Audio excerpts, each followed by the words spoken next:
नमस्कार. लोकसत्ता दृष्टी आणि कोन या कार्यक्रमामध्ये मी भक्ती विसुरे तुम्हा सगळ्यांचं मनपूर्वक स्वागत करते.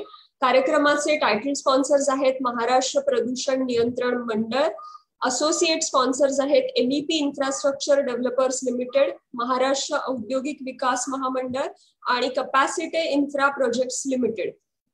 महाराष्ट्र गाथा या महाराष्ट्राच्या 61व्या वर्धापन दिनानिमित्त आयोजित केलेल्या कार्यक्रमाला तुम्ही जी पसंतीची मोहर उमटवली, त्यानंतर आमचाही उत्साह वाढला आणि त्यामुळे राज्याच्या राजकारणाचा भविष्यवेध घेण्यासाठी लोकसत्ता दृष्टी आणि कोन हा कार्यक्रम तुमच्यासाठी घेऊन आलोय. मी लोकसत्ताचे संपादक गिरीश कुबेर यांना विनंती करते की त्यांनी कार्यक्रमाची सूत्र हाती घ्यावी. नमस्कार.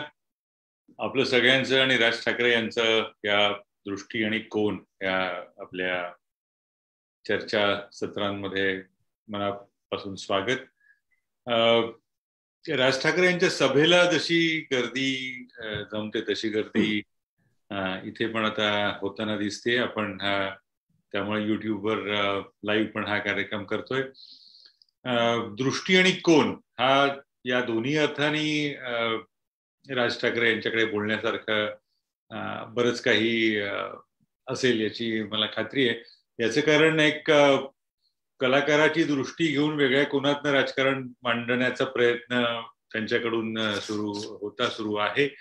त्यामुळे तुम्हाला ऐकायला मला असं वाटतं निश्चितच बरेच जण उत्सुक असतील आणि सगळ्यांपेक्षा जास्त म्हणजे सामान्य मतदारा इतकेच किंबहुना थोडेसे जास्तच कदाचित अन्य राजकीय पक्ष आणि प्रसार माध्यम मला असं वाटतं राज ठाकरे यांना ऐकायला उत्सुक असतील.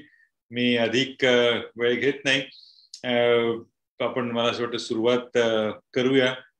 पहिला मुद्दा मला विचारायला आवडेल राज ठाकरे यांना असं की दीड एक वर्ष झालं म्हणजे गेल्या जवळपास जानेवारी फेब्रुवारी पासून हा करोना काळ सुरू झाला.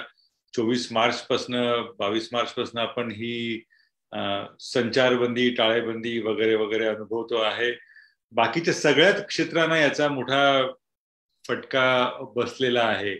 तसा अर्थातच राजकारणाला पण बसलेला आहे. राजकारण बदलतंय, राजकारणी बदलतात या सगळ्या काळात जाणवतंय असं हा एक मोठा बदल असा दिसतोय.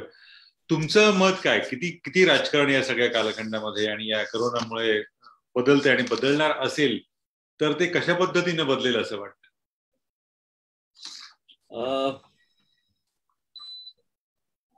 सर्वप्रथम धन्यवाद की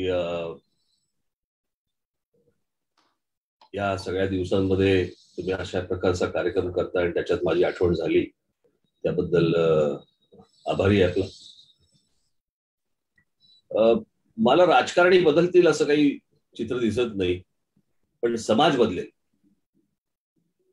कारण राजकारणी बदललेत की नाही बदललेत हे काही दिवसांनी आपल्याला समजेलच. परंतु समाजाकडे पाहत असताना किंवा विविध क्षेत्रातल्या लोकांकडे पाहत असताना मला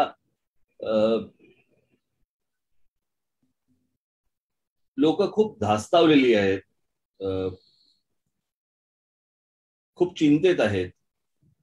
नुसता हा विषय नाहीये की जसा शालेय शिक्षणाचा विषय आहे, मुलांच्या शाळा बंद आहेत, असंख्य लोकांच्या नोकऱ्या गेलेल्या आहेत, असंख्य लोकांच्या नोकऱ्या जाण्याच्या मार्गावरती आहेत. सगळ्यांशी बोलताना एक हा झूमचा प्रयोग करावा लागतोय, माणसं भेटत नाहीयेत, घरच्या घरी बसून या सगळ्या गोष्टी करायला लागतात. आणि खास करून साधारणपणे 65-70च्या वरची जी लोक आहेत ह्यांना हे सर्वात जास्ती धास्तावलेले आणि भांबावलेले असे मला दिसतात की पुढे काय. कारण शेवटी कसं आहे, शेर सलामत तो पगडी 50 असं आपण म्हणत आलो, परंतु त्यांना आरोग्य विषयकच इतकी भीती मनामध्ये बसलेली आहे की मला काही लोक मला माहिती आहेत की जे गेल्या वर्षीपासून अजूनपर्यंत बाहेर नाही पडलेत, घरात बाहेर नाही पडलेत. आणि अशा लोकांचे हा सगळा जो काही मानसिक खेळ सो म्हणू आपण किंवा मानसिक तो करोना आजार आहे, परंतु त्या आजारातनं मानसिक आजार एक निर्माण झालेला आहे आणि त्या मानसिक आजारावरचं काय उत्तर आहे हे अजूनपर्यंत कोणाला कल्पना नाही.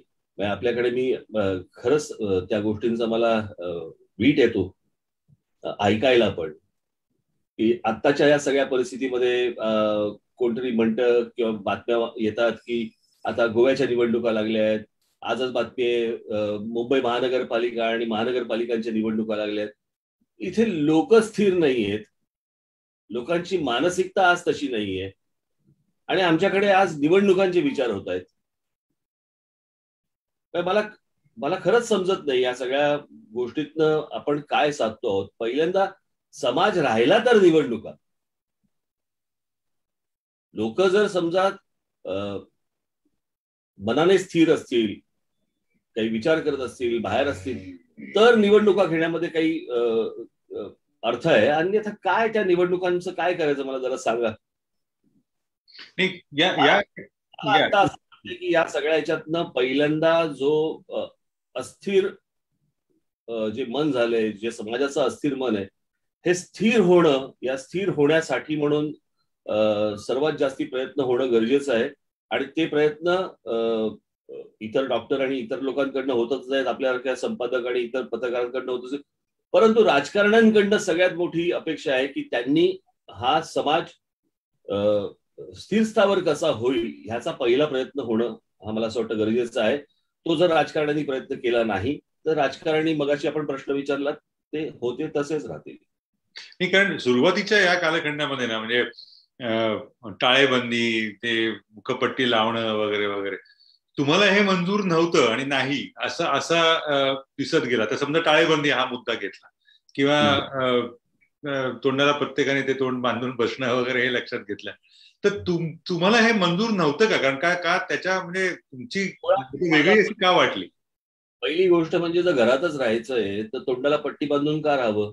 एरवी राहतो तो भाग वेगळा, परंतु तोंडावरती मास्क लावून घरातच राहायचंय, बाहेर कुठे फिरणं नव्हतं, हिंडणं नव्हतं, कुठे जाणं नव्हतं, तर अशा वेळेला मास्क लावून काय करायचंय? आणि मला पहिली एक गोष्ट सांगा की ज्यांनी मास्क लावले आतापर्यंत, असं तुमचं म्हणणं आहे का की त्या मास्क लावलेल्या लोकांना करोना झाला नाही? सो मी मास्क लावला काय किंवा मी मास्क न लावला काय याचा अर्थ, आता मला मध्यंतरी माझ्या हातासाठी किंवा माझ्या पायाच्या माझ्या ऑपरेशनसाठी म्हणून मला हॉस्पिटलला जावं लागलं, मी मास्क लावले की. मला काही तिरस्कार नाहीये, मला या गोष्टीचं पण सफोकेट व्हायला होतं त्याच्यातनं. मग मी कित्येकदा मी शिवाजी पार्क मैदानामधनं अनेक जण त्यावेळेला, किंवा अजूनही, आता तर कमी झालं तसं, परंतु त्यावेळेला मास्क लावून धावायचे. मी म्हटलं एक तर धावू नका किंवा मास्क लावू नका, कुठेतरी बेशुद्ध देऊन पडाल. सो मास्क लावण्याचा विरोध आहे किंवा अशातला काही भाग नाहीये. कारण या अशा सारख्या प्रचंड साथीची हाताळणी, म्हणजे मी काही राज्य केंद्र या अर्थाने म्हणत नाहीये, ज्या शास्त्रीयपणे व्हायला हवी होती, ज्या पाश्चात्य देशातल्या चांगल्या काही वैज्ञानिक प्रथा आहेत त्यांनी व्हायला हवी होती, असं आपल्याकडे झालं नाही असं वाटतं का? कारण टाळेबंदी म्हटलं तर मग टाळेबंदी आहे, टाळेबंदी नाही, याच्यामध्ये आपण खूप असे हेलकावत गेलो मला वाटतं. गिरीजी, मला असं वाटतं की हे जे काही संकट आलं, हे जगावरती जे संकट आलं, कोणालाच कल्पना नव्हती. असं नाहीये की फक्त आपणच चुकीच्या अंगाने ते हाताळलं, अमेरिकेने चुकीच्या अंगाने हाताळलं, युरोपमधल्या काही देशांनी पण चुकीच्या अंगाने हाताळलेलं सुरुवातीला तुम्हाला दिसलं. फक्त ते लवकर वटणीवर आले, आपण अजून येत नाही. म्हणजे ज्याला आपण पुढच्या स्टेज मागचा शहाणा म्हणतो आपण, तसं आपल्याकडे झालं नाही. आपल्याकडे ज्यावेळेला मला असं वाटतं इंडियन मेडिकल काउन्सिलने ज्यावेळेला सांगितलं की दुसरी वेव्ह येते आणि ती पण आता सुरुवात होईल, त्यावेळेला आपला देश अलर्ट राहिला नाही. आपले राजकारणी, आपले सत्ताधारी हे तसे अलर्ट राहिले नाही आणि त्याच्यामुळे हा सगळा जो काही आज 2020 पेक्षा 2021 भयानक आहे, अशी परिस्थिती आज भारतामध्ये निर्माण झाली. आणि जगामध्ये त्याचं चित्र आज काय झालं तर, भारतात जाऊ नका, भारतातली विमानं येऊन देऊन, बांगलादेशने आपल्याला सांगावं बॉर्डर बंद केल्या म्हणून. म्हणजे बांगलादेश मधल्या बॉर्डरवरनं हजारो लोक आजपर्यंत आपल्याकडे देशामध्ये आले आश्रित होऊन, ज्यांना आपल्याला अजून काढता येत नाही तो भाग वेगळा, पण त्या देशात आपल्याकडे लोक येत होती. तो देश बोलला की भारताला बॉर्डर्स बंद आहेत म्हणून आमच्या सीमा बंद आहेत. आणि आत्ताची आकडेवारी अशी दर्शवते की बांगलादेशाने भारताच्या आणि पाकिस्तानच्या दोन्ही देशांवरती आर्थिक प्रगतीत मात केलेली आहे. त्याच्यामुळे तो वेगळाच परत मुद्दा, तो वेगळाच मुद्दा मला असं म्हणायचं की एकेकाळी बांगलादेशी स्थलांतरित हा तुमच्या पण राजकीय काय म्हणतात त्याला कार्यक्रमाचा भाग होता, केंद्राच्याही आहे अजूनही. तर ते आता मला वाटतं बघावं लागेल, असं नाही का? अर्थातच बघायला लागेल ना. म्हणजे प्रश्न असा आहे की यांच्याकडनं माणसं निघणार, आम्ही इथे पोचायची, आणि आमच्याकडे पोहोचल्यानंतर हे एके दिवशी अशा संकटाच्या काळामध्ये सांगणार की तुमच्याकडे बॉर्डर्स बंद. मुळात पहिल्यांदा जातोय कोण तिकडे आपल्याकडचं? की त्यांनी बॉर्डर्स बंद जरी केल्या किंवा उघडल्या जरी समजा, तरी इथून कोण जाणार तिकडे? पण या प्रकारे आपल्या देशाची नाचक्की व्हावी याच्यासारखं दुर्दैव नाही की आपण दुसरीकडनं काही धडा नाही घेतला या सगळ्या प्रकरणामध्ये. आणि आम्ही या सगळ्या प्रकरणामध्ये गुंतलो कशामध्ये? तर आम्ही निवडणुकांमध्ये गुंतलो, आम्ही कुंभमेळ्यामध्ये गुंतलो, आम्ही राजकारणामध्ये गुंतलो. केंद्र वर्सेस राज्य वर्सेस केंद्र, ह्या सगळ्या गोष्टी सुरू होत्या. मला असं वाटतं केंद्राने असेल किंवा राज्याने असेल, कोणी असेल, तुमचं घोडं मारलं असेल राजकीय पक्षांनी, समाजाने तर घोडं नाही मारलं तुमचं. बरोबर. मग अशा परिस्थितीमध्ये ह्या राज्याला हे राज्य आपलं नाही, ते राज्य आपलं आहे असं करून नाही चालणार. सगळा समाजच आपला आहे. आणि अशा वेळेला वॅक्सिन पुरवणं किंवा तुमचं इंजेक्शन घेणं काय, आता ह्या सगळ्या दिवसामध्ये लोकांना एक इंजेक्शन 40,000, 50,000 हजार रुपयाला घ्यावं लागतंय. 100 इंजेक्शन त्यांना घ्यावी लागत आहेत. काही लोकांचं हॉस्पिटलचं बिल हे लाखामध्ये, कोट्यांमध्ये गेलंय. अशी परिस्थिती भारतात आजपर्यंत आपण कधी पाहिली नव्हती हो. एक चांगला मुद्दा तुम्ही मांडलात की म्हणजे राजकीय पक्षाशी शत्रुत्व किंवा स्पर्धात्मकता किंवा वैर असू शकेल, पण त्या राजकीय पक्षांना निवडून येणाऱ्या लोकांशी असता कामा नये. तसं झालं असं दिसतंय का? म्हणजे पश्चिम बंगालचं उदाहरण घेतलं, महाराष्ट्राचं उदाहरण घेतलं, तर हा आम्हाला निवडून दिलं नाही, तुम्हाला शिक्षा, अशा पद्धतीचा एक अनुभव येतोय का? ते आता अनुभव आपल्याला दिसला ना, कळलं का? मला काय म्हणायचं या सगळ्या याच्यामध्ये, बघा, केंद्रावरती ज्या वेळेला मला टीका करायची होती त्यावेळेला मी केंद्रावरती टीका केली, सडकून टीका केली. ज्या वेळेला मला केंद्रामधनं काही चांगल्या गोष्टी होताना दिसल्या त्यावेळेला अभिनंदनाचे पहिले ट्विट देखील माझ्याकडनंच आलेले. मग ते 370 कलमाचा असेल किंवा तो कोर्टाने दिलेला राम मंदिराचा विषय असेल, या सगळ्या गोष्टींकडे पाहताना ज्या चुकीच्या गोष्टी आहेत त्या चुकीच्या सांगणं गरजेचं आहे, ज्या बरोबर चांगल्या गोष्टी आहेत त्या चांगल्या सांगणं पण गरजेचं आहे. पण अशा सगळ्या परिस्थितीमध्ये आत्ताच वादळ आलं आपल्याकडे, आणि वादळ आल्यानंतर मला वाईट वाटतं या सगळ्या गोष्टींचं की भारताचे पंतप्रधान नरेंद्र मोदी गुजरातला गेले. अर्थात गुजरातलाही नुकसान भरपूर झालं, त्याबद्दल काही दुमत नाही कोणाचं, पण तिथे गेले, तिथे 1,000 कोटीचं तरी पॅकेज जाहीर केलं. तीच गोष्ट जर समजा महाराष्ट्रात झाली असती, गोव्यामध्ये झाली असती, तर आम्हालाही आनंद वाटला असता. आमचे पंतप्रधान आहेत, ते देशाचे पंतप्रधान आहेत. सो असं डावं उजवं करून आपल्याला चालणार नाही. आता ते मध्यंतरी काय ते रेमडेसिवीरचा विषय झाला. आता रेमडेसिवीरचा विषय झाल्यानंतर ते एक कोण इथेच एक व्यक्ती होती, त्याला त्याच्यानंतर पोलिसांनी वगैरे पकडलं वगैरे, आठवतं ना? देवेंद्र फडणवीस गेले होते आणि मग आम्हाला 50,000 काहीतरी ते रेमडेसिवीर द्यावं. ती व्यक्ती त्या सगळ्या प्रकरणाच्या एक आठवडाभर अगोदर माझ्याकडे आले होते आणि त्यांनी मला सांगितलं की आमच्याकडे आता 17,000चा स्टॉक रेडी आहे, ते सगळं एक्सपोर्ट करणार आहेत, ते काय इथे भारतात करणारच नव्हते. फक्त आपल्याकडे एक्सपोर्ट बंद केल्यामुळे त्यांच्याकडे त्या सगळ्या गोष्टी अवेलेबल होत्या, त्याच्यामध्ये ते बनवू शकत होते. सो त्यांनी मला सांगितलं आता माझ्याकडे 17,000चा स्टॉक आहे, मला जर केंद्राकडनं परवानगी मिळाली तर मी तो 17,000चा स्टॉक देईन. त्यावर मी दिवसाला 20,000 इंजेक्शन मी प्रोड्यूस करून देऊ शकतो. आणि असे 7-8 जण माझ्या ओळखीचे आहेत की ज्यांना मी सांगून साधारणपणे 1,00,000-1.5 लाख इंजेक्शन आम्ही दिवसाला देऊ शकतो. मग ते सगळं प्रकरण झालं, मग ह्यांनी कोणतरी गेलं, मग पोलीस तिकडे गेले, मग रेड पडली, मग केंद्राने रेमडेसिवीर आम्ही स्वतः पुरवू असं दिलं. आता ह्या रेमडेसिवीर सारखे इंजेक्शनचा विषय हे राज्य बघतील किंवा राज्यातल्याच त्या कंपन्या आहेत त्यांच्याशी बोलतील. वॅक्सिनचा पण विषय होता, तो राज्यातल्या लोक बघतील, त्यांची सरकार बघतील. रेमडेसिवीर किंवा वॅक्सिन हा काही जीएसटी नव्हे की जो गोळा करावा आणि केंद्राने वाटावा. आज खरं तर केंद्राने या सगळ्या गोष्टींकडे लक्ष द्यायला पाहिजे की हे बरोबर करतायत की नाही राज्य. खरं तर केंद्राचं काम सगळ्यात मोठं हे काम आहे की राज्य बरोबर करतायत की नाही, की काही लपवून ठेवतायत किंवा काही ह्याच्यामध्ये भ्रष्टाचार करतायत. आज लोक हैराण आहेत, लोकांना इंजेक्शन मिळत नाहीत, लोकांना औषधं मिळत नाहीत, मिळतायत ती काही हजारो रुपये खर्च करून त्यांना ती गोष्ट द्यावी लागते. मला मध्यंतरी एकाने सांगितलं, त्यांचे मित्र ह्याला होते गुजरातला त्यांना मला असं वाटतं काहीतरी एक ऑक्सिजन सिलेंडर 15,000 रुपयाला मिळालं. असे त्यांच्या काहीतरी त्यांच्या वडिलांना का कोणाला तरी दिवसाला काहीतरी 2 सिलेंडर्स काहीतरी लागायचे. 15,000 30,000 रुपये दिवसाला. साधारणपणे त्यांचं काहीतरी किती बिल झालं त्यांचं, काहीतरी असंच काहीतरी 6-7 लाख रुपये बिल झालं फक्त ऑक्सिजन. बाकी औषधं वेगळी, बाकी तुमची सगळ्या बाकीच्या गोष्टी वेगळ्या. या सगळ्या गोष्टींकडे आपण पाहिल्यानंतर मला असं वाटतं की ह्यातले जे तज्ज्ञ आहेत यांच्या सल्ल्यावरतीच आपण चालणं गरजेचं आहे. हे ब्युरोक्रेसीचे काम नव्हे. पण आता तर सगळं ब्युरोक्रेसीच्याच हातामध्ये, केंद्राने संपूर्ण आपल्या हातातच नियंत्रण ठेवलेलं आहे.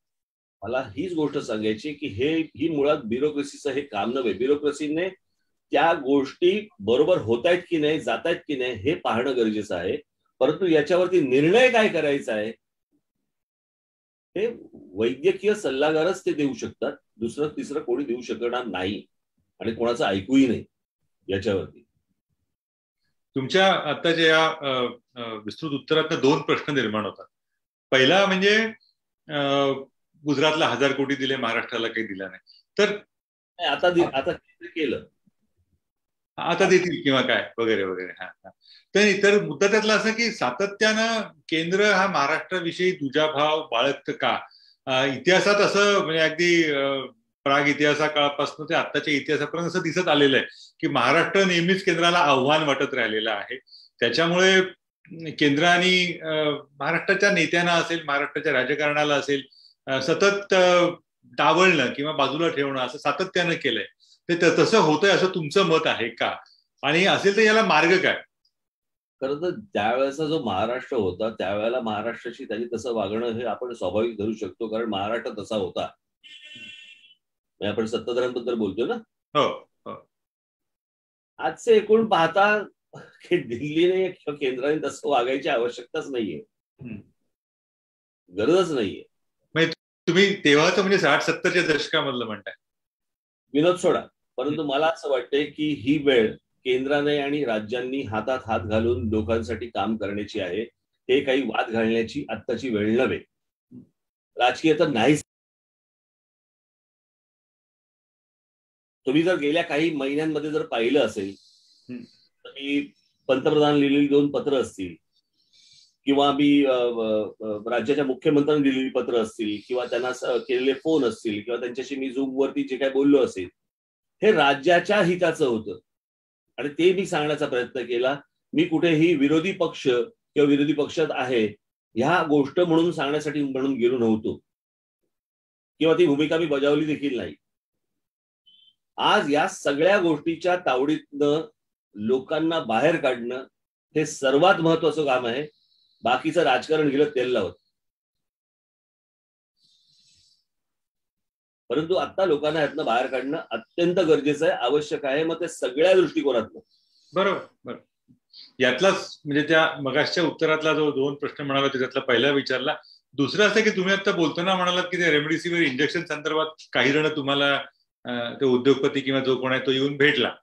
तर मला हाच प्रश्न पडलाय की जेट विमान कंपनीचा काही विषय असला तर ते कर्मचारी तुमच्याकडे येणार, मग मालक तुमच्याकडे येणार, आणखी काही राजकीय मतभेद असले तर कुठला तरी राजकीय नेता तुमच्याकडे येणार, किंवा आता सुद्धा गेल्या आठवड्यात तसे काही महत्वाचे भेटीगाठीसाठी माणसं तुमच्याकडे आलेली होती, उद्योग क्षेत्रातली, राजकारणातल्या त्याच्या बातम्याही आलेल्या होत्या. माझा प्रश्न असा आहे की तुम्ही म्हणजे राज ठाकरे हे म्हणून एक व्यक्तिमत्व आणि त्यावेळेला त्याचबरोबरीनं मनसे याची जर तुलना केली तर अत्यंत विसंवादी दिसते. म्हणजे तुमच्या तुलनेत मनसेची ताकद किंवा मनसेच्या ताकदीच्या तुलनेत तुमच्या व्यक्तिमत्वाचा प्रभाव किंवा काय हे खूप व्यस्त प्रमाण वाटतं. ते असं का आहे असं तुम्हाला वाटतं आणि त्याच्या मागचं काय कारण काय दूर करायला हवं त्यासाठी? ते असं नाहीये. मुळात आपण एक गोष्ट लक्षात घेतली पाहिजे की महाराष्ट्र नवनिर्माण सेना आहे म्हणून राज ठाकरे. माझं तोंड आहे आणि माझ्या सहकार्यांचे हात आहेत, या कॉम्बिनेशन वरतीच सगळा पक्ष असतो. कदाचित माझं कडवट बोलण्यामुळे मी लक्षात राहत असेल आणि माझे जे सहकारी आहेत यांच्या हातवारांमुळे ते लक्षात राहत असतील, पण असं नाहीये. हे शेवटी पक्ष म्हणूनच नेता ओळखला जातो. मी काही असा नाहीये की मी नुसतं एक व्याख्यान देणारा कोणीतरी माणूस आहे आणि म्हणून मला लोक ओळखतात, असं नाहीये. ते एका राजकीय पक्षाचा नेता म्हणूनच माझ्याकडे बघितलं जातं आणि माझे सहकारी, माझा महाराष्ट्र सैनिक यांची जी ताकद आहे त्यानेच माझी ओळख आहे. हे तत्वता बरोबर आहे हे म्हणणं, म्हणजे त्याच्यात काही शक्य नाही. 1000 लोकांचं नाव घेण्याच्या ऐवजी एक नाव घेता ना, ते माझं घेता. पण ती जी तत्वता ते बरोबरच आहे, त्याच्यात काही माझं दुमत नाही. पण मग म्हणजे मला म्हणायचं असं की राज ठाकरे यांची व्यक्तिमत्वाचा जो काही प्रभाव किंवा महत्व असेल, राजकारण्यांना असेल, उद्योजकांना असेल, आणखी कोणाला असेल, ते अबाधित आहे. पण मनसेचं मात्र अबाधित नाही. हे असं का होतं? याचं का आहे बघा, तुम्हाला एक पहिली गोष्ट सांगतो की यश आहे ना, यश हेच सगळं सांगतं. म्हणजे तुम्हाला माहिती नसलेली अशी माणसं ज्या वेळेला निवडून येतात त्यावेळेला तुम्हाला त्याचं महत्व कळायला लागतं. पण जेव्हा ती निवडून आलेली नसतात त्यावेळेला तुम्ही म्हणतात हे संपले की काय.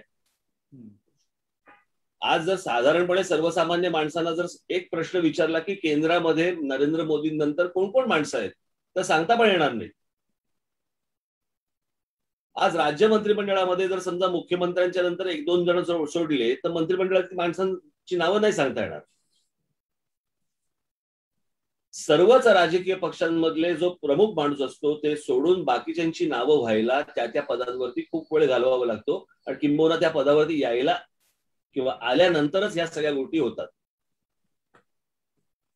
आज कित्येक लोकांना या गोष्टींचा मुळात राजकीय इतिहासच माहीत नसतो की अनेक राजकीय पक्षांचा इतिहास काय किंवा हे कधी आले, कसे आले, काय काय झालं ते. कित्येक लोक कोणाला माहिती पण नव्हती, पण ती जेव्हा सत्तेमध्ये आली त्यावेळेला ती लोक माणसं कळायला लागली.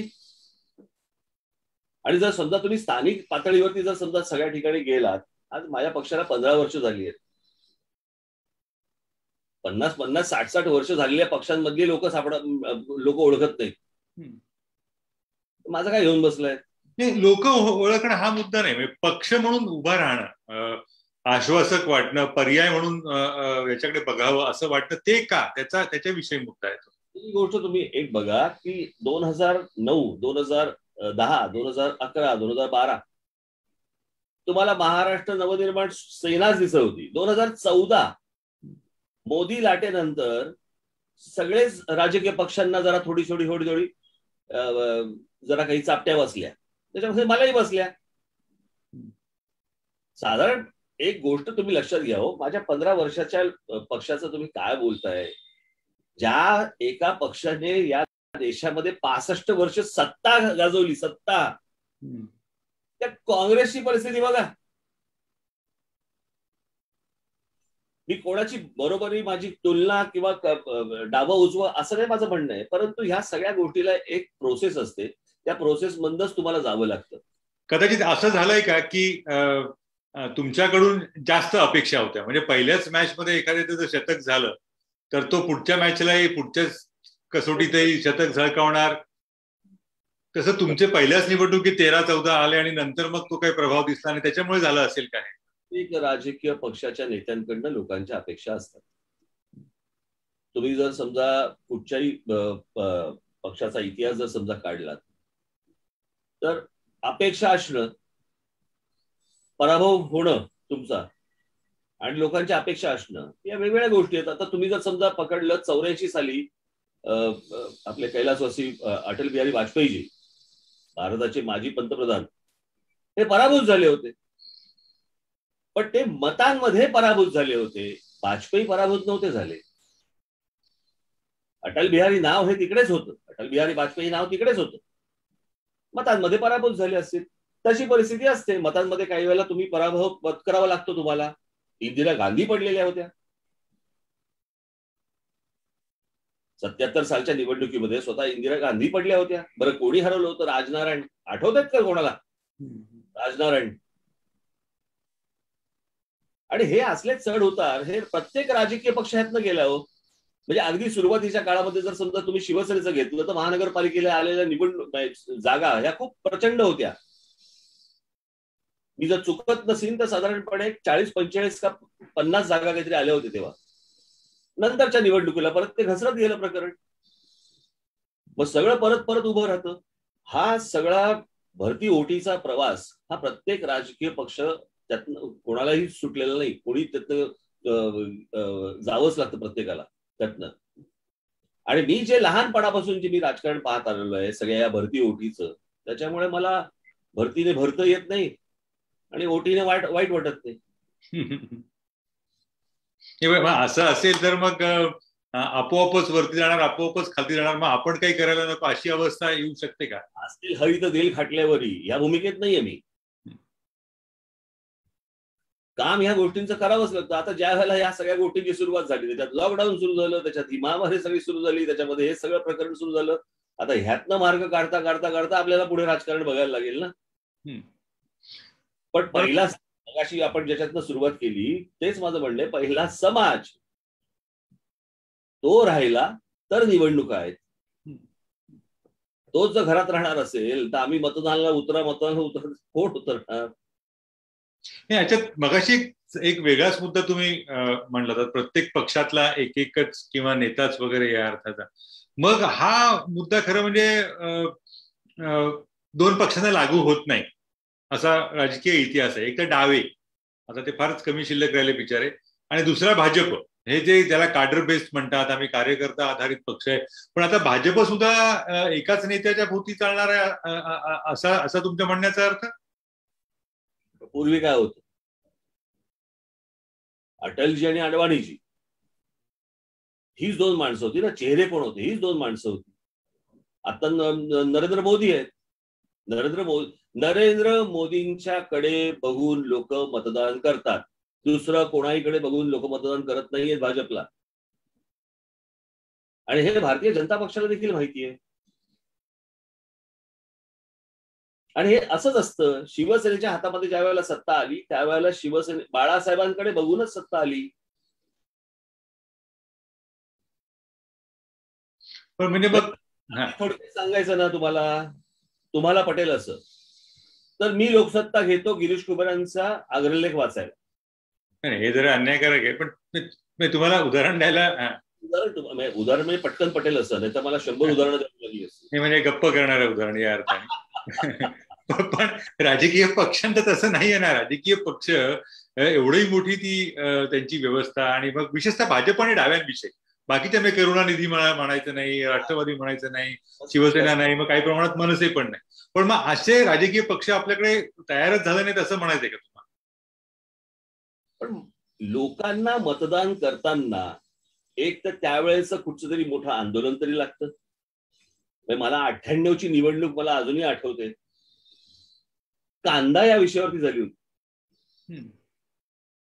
राजकीय पक्ष बिक्ष सगळं सोडा, फक्त कांद्याचे भाव वाढले या एका विषयावरती भारताची लोकसभेची निवडणूक झाली होती. या देशात, मला परदेशाचं मला माहिती नाहीये, परंतु या देशामध्ये निवडणुका या प्रतीकांवरती होतात हे सत्य आहे. व प्रतीक कधी नेते असतात, प्रतीक कधीतरी आंदोलनं असतात, किंवा प्रतीक कधीतरी कांदा असतो. आता तुम्ही मगाशी तो निवडणुकीचा दाखला दिला. 2014च्या लाटेमध्ये अनेक पक्षांना फटका बसला, तुमच्या पक्षालाही फटका बसला. तर मग आता प्रश्न असा की त्या सगळ्या कालखंडामध्ये कुठली पावलं आपल्या पक्षाने टाकलेली योग्य होती आणि कुठली अयोग्य होती असं तुम्ही जेव्हा मागे वळून बघता तेव्हा तसं तुम्हाला सांगता येईल का? माझं मला सांगता येईल, मला आता तुम्हाला नाही सांगता येणार. पण काही पावलं चुकली असं वाटतं. काही पावलं नसतात चुकत. तुम्ही जर एखाद्या विचाराने जर समजा कन्व्हिन्स असाल ना, तुम्ही पूर्णपणे त्याला कन्व्हिन्स असाल, तर तुम्ही ती पावलं अत्यंत कन्व्हिक्शनने टाकत असता. कदाचित त्यावेळेला तुम्हाला त्याचं यश येत नाही, परंतु त्या गोष्टींचं यश कालांतराने येतं. काही गोष्टी तुम्ही ज्यावेळेला बोलत असता त्यावेळेला त्या तुम्हाला किंवा समाजाला तेव्हा नसतात पटत, पण त्या हळूहळू नंतर त्या पटायला लागतात की नाही हा बोलला होता, बरोबर बोलला होता, ह्याने हे अगोदर सांगितलं होतं, ह्याने हे या गोष्टी कळवल्या होत्या आपल्याला. ह्या सगळ्या गोष्टी ह्या तुम्हाला त्यावेळेला कदाचित पराभव देतो, अपयश देतं, परंतु ते कालांतराने त्या गोष्टी होतात. जर एखाद्या गोष्टींकडे तुम्ही त्या विचाराकडे जर समजा तुम्ही पूर्णपणे 100% कन्व्हिन्स असाल तर. पण आज ह्याचं हिट म्हणजे हे कसं आहे माहितीये ना, ह्याचं आयटम सॉन्ग चाललं म्हणून मी आयटम सॉन्ग टाकलं पाहिजे, ह्याला काही लॉजिक नाही हो.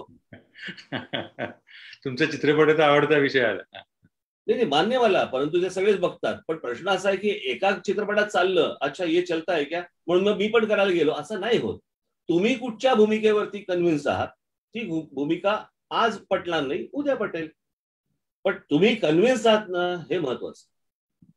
या अनुषंगाने परत एकदा दोन प्रश्न चांगले महत्वाचे येतात. एक तर तुम्ही काहीतरी वेगळा आणि चांगला प्रयोग करायचा म्हणून तो राज्याच्या विकासाचा आराखड्याचा प्रयत्न केला, ती अतिशय चांगली, कारण कुठला राजकीय पक्ष अशा पद्धतीने करत नाही.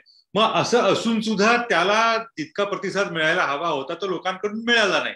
मग अशा वेळेला प्रश्न असा की ते पाऊल चुकलं का, लोक त्याच्यात त्यांना महत्व कळलं नाही? त्याला मी 2-3 ह्याची उत्तर आहेत. त्यातलं पहिलं उत्तर असं आहे की ज्या दिवशी मी तो विकास आराखडा मी ज्या दिवशी जाहीर केला षण्मुखानंद हॉलमध्ये, दसरा होता मला असं वाटतं, नाही दसरा नाही, घटस्थापनेचा दिवस होता, नवरात्राचा. आणि त्याच वेळेला शिवसेना भारतीय जनता पक्षाची युती तुटली.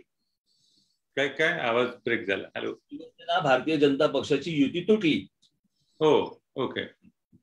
सो सगळा फोकस त्या तिकडे गेला. कारण आपल्याला काय विकासामध्ये थोडी आपल्याला इंटरेस्ट आहे, आपल्याला इंटरेस्ट आहे हा राजकारणामध्ये. त्याच्यामुळे सगळा फोकस हा राजकारणाकडे गेला, सगळ्यांचाच राजकारणाकडे गेला. त्याच्यामुळे तो त्या दिवशीचा जो फोकस इकडे होता तो काही क्षणानंतर तो तिकडे गेला. नंबर 1. नंबर 2, तो विकास आराखडा जाहीर करायच्या अगोदर मी ज्या वेळेला महाराष्ट्रामध्ये फिरत होतो त्या वेळेला महाराष्ट्रातले असंख्य पत्रकार हे अत्यंत कुत्सितपणे मला पत्रकार परिषदेमध्ये विचारायचे, काय त्या ह्याचं ब्ल्यूप्रिंटचं काय झालं, काय ते अजून दिसत नाही ब्ल्यूप्रिंटचं, तुम्ही एवढं सभेमध्ये सांगितलं होतं. ज्या दिवशी जाहीर केली त्याच्यानंतर एकानेही वाचलेली नाही. याचं कारण तिरकं बोलणं एवढंच फक्त त्यांना हवं होतं. विकास आराखडा आहे, असेल विकास आराखडा, काय आपल्याला काय देणं घेणं त्याच्याशी. इतर पुस्तकं कधी वाचत नाहीत ते विकास आराखडा काय वाचणार. अजूनपर्यंत मला कोणी त्याच्यावरती प्रश्न विचारला नाही, त्याच्यानंतर जाहीर होऊन पण इतक्या वर्षात. त्याच्यामुळे त्याच्यात काही त्यांना इंटरेस्ट फारसा काही नसतो. आता 2014ला आलेला आहे, तो 2014ला मी जाहीर केला होता.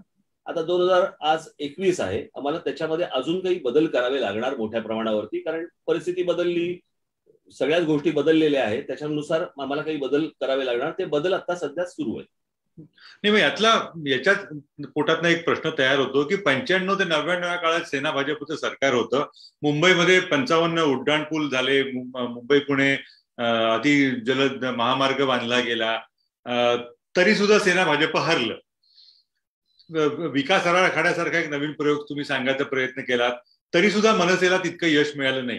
याचा अर्थ निवडणुका आणि विकासाचं राजकारण किंवा विकासाची भाषा यांचं कधी जुळत नाही. राजकारण वेगळ्याच पद्धतीने चालतं, निवडणुका वेगळ्याच पद्धतीने चालतात असं वाटतं.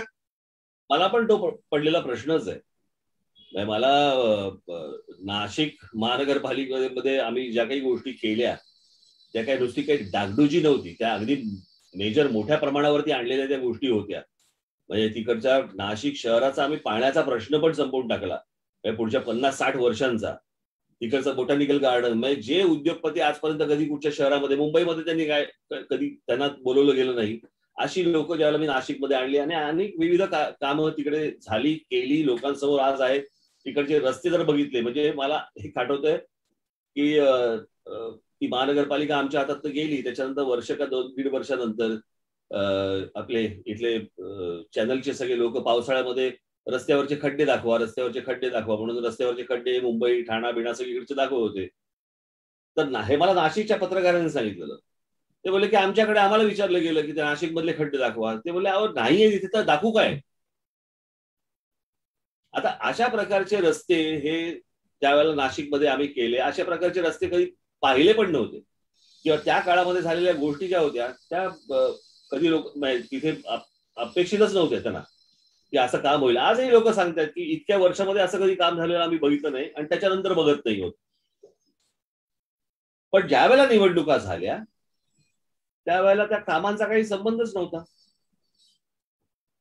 मी माझ्या भाषणामधनं मी नेहमी तिथे पण मी सांगत आलो की अरे तुम्हाला जर समजा प्रगती नकोच असेल आणि नुसतंच जर समजा राजकारण त्याच्यावरती जर समजा मतदान करायचं असेल तर मग हा विकास हवा कशाला? पण मी आमच्या सगळ्या लोकांना सांगतो ना की नुसता समाज सुशिक्षित असून नाही चालत, तो सुज्ञ असावा लागतो. तो सुज्ञ असेल तर त्यांना ह्या सगळ्या गोष्टी कळतात. नुसताच सुशिक्षित समाज आहे याला काय अर्थ आहे? आणि त्यांना जर समजा कुठचीच गोष्ट माहिती नसेल, राजकारण माहिती नसेल, इतर काही अंग माहिती नसतील तर काय करायचं? मला असं वाटतं इतर अंग त्यांना माहिती असली पाहिजे. बाळासाहेब नेहमी एक वाक्य सांगायची व्यंगचित्रकाराच्या बाबतीतलं, की व्यंगचित्रकार हा व्यंगचित्रकार का असतो? कारण तो त्या 2 ओळींच्या मधलं वाचतो. सुशिक्षित सुज्ञ समाजाला वर्तमानपत्रांच्या किंवा चॅनलवरती बातमी देत असताना त्या ओळींच्या मधलं वाचता आलं पाहिजे की ह्याच्यातलं राजकारण काय आहे, हे नक्की काय आहे, हे आपल्याला फसवतायत का, आता सद्यस्थिती काय आहे, आपण कुठे उभे आहोत, आपल्याला कुठे जायचंय आणि आपल्याला सांगितलं जाते हे बरोबर आहे का चुकीचं आहे, ते कोणाच्याही बाबतीत पडताळून पाहणं आवश्यक आहे. तर तो सुशिक्षित, तो सुज्ञ. म्हणजे आपल्याकडचे मतदार केवळ लाटेवरती जातात असं वाटतं? मग लाटा निर्माण करण्यात जो यशस्वी होतो तो जिंकतो असा अर्थ त्याचा? तो झालंच आहे आतापर्यंत. सध्या करोनाच्या लाटेवरती स्वार आहेत सगळे, दुसऱ्या लाटेवर. करोनाची जिंकून देणारी नाही, ती जिंकून देणारी नाही, ती हरवणारी. पण आपल्याला त्यातनं मार्ग काढावा लागेल तरच जिंकू आपण. बरोबर. पण असं वाटतं की कित्येकदा असा प्रश्न पडतो, आता विरोधामधले असले तरीही तुम्हाला काही गोष्टी ज्या चांगल्या ज्या आहेत त्या चांगल्या तुम्हाला बोलायलाच लागतील. अजित पवारांनी देखील पिंपरी चिंचवडमध्ये खूप मोठं काम केलं. काय आलं नशिबी? पराभव.